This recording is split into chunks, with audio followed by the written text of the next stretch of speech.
تنشوف واحد النسبه اللي تدافع على فلسطين كثر ما تدافع على بلادها. فهمتوني اش بغيت نقول لكم؟ حتى حنا البلاد ديالنا والصحراء ديالنا باغيين ياخذوها وباغيين يفرقوا لينا بلادنا. وعمرني انا بعدا مشيت شي فلسطيني تضربوا النفس على البلاد ديالي، وانا اللي ما تضربوش النفس على البلاد ديالي حتى انا ما تضربنيش النفس عليه. واخا بلا ما تقولوا لي فلسطينيين ما يدخلوليش للجنه انا.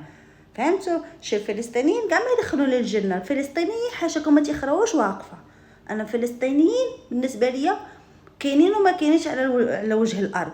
حتى حد ما تضرب النفس على بلادي. عمرني مشيت شي فلسطيني تضرب النفس على بلادي الا تنشوفو تعير بلادي وتعير بنات بلادي فقط. ولكن نتوما واحد النسبه فيكم عزيز عليكم اللي مرضتكم، عزيز عليكم اللي عايركم. حق الله العظيم بعد شفت واحد اللايف انا اصلا حقدت عليهم، ما كذبش عليكم، ولكن البارح حقدت عليهم كثر. تشوف شي فلسطينيين فاتحه اللايف وتعيروا في المغرب والمغرب ما خلى ما دار عليهم، والمغاربه تنشوفهم ميتين عليهم. حتى انايا كنت نبكي عليهم وكنت نشوف شي فيديو يبقاو فيا وهذه.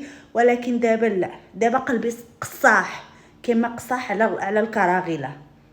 فهمتوني؟ كما قصاح على الصهاينه ديال بصح هما جيراننا. هذوك هما الصهاينه، هذوك هما الاسرائيليين. كما قلبي قصاح عليهم قصحت على الفلسطينيين. ما نكذبش عليكم، حتى الفلسطينيين يجوني اكبر منافقين على سعيد الوطن وكذابين. فهمتوا؟ ولكن واحد النسبه اللي غتتهاجم ياخذوا ليا علاش تهضري عليهم، علاش هادي علاش هادي. الا كانوا غيدخلوك الجنه قولها ليا حتى انا نسيني معاك. فهمتي؟ الا كانوا غيدخلوك الجنه قولها ليا. انا فلسطيني ما يدخلوش الجنه. انا فلسطيني شنو فلسطين؟ انا بالنسبه ليا ما هي حتى حاجه. انا اللي قسم ليا بلادي وما يدافعش على بلادي حتى انا ما نعقلش عليه. انا عمرني ما شفت شي فلسطيني قال الصحراء مغربيه وتتقسيم تقول لي بحال هكا. نتوما جربوها، قول الصحراء مغربيه، ما تيبغوش يقولوها. شي فلسطينيين ما تيبغوش يقولوا الصحراء مغربيه. احنا اللي تيبغينا هما صحاب الامارات وصحاب مصر، فهمتوا، والسعوديه، وكاينه شي بلدان تتبغينا بصح من القلب. اما شي الاخر راه منافقين. شي الاخر منافقين، راكم نتوما عارفين، حيت ما باغاش نهضر عليهم باش ما تكونش الفتنه.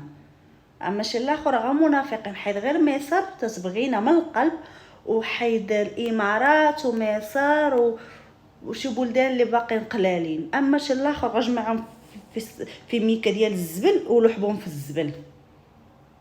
هادشي اللي كان. انا تيفرق بلادي ما عندي ما ندير به وما ندافعش عليه وما تيشرفنيش نهضر معاه ولا نطلع اللايف ديالو ولا نعرفوا واش كاين ولا ما كاينش. اصلا سعيد الوطن، الله الوطن الملك.